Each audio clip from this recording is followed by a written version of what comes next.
Kia ora. So we're here at Karirikura, very near the site of Moringaihe, which is the historic site where the ancestor Tohe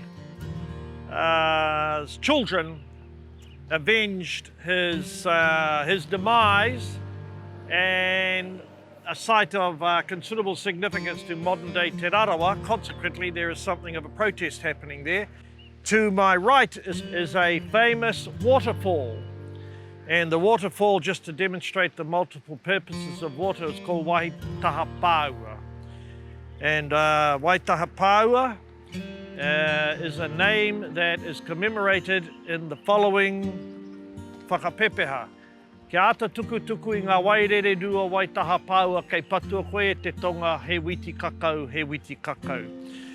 Waitaha Pāua is a waterfall that was used and still is used for people to cleanse themselves and have their karakias.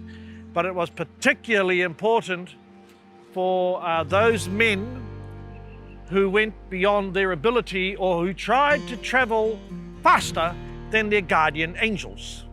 So Waitaha Pāua was not only a site where you got fresh water, it was also a site for pure, for cleansing yourself either after misfortune or preparing yourself for adversity.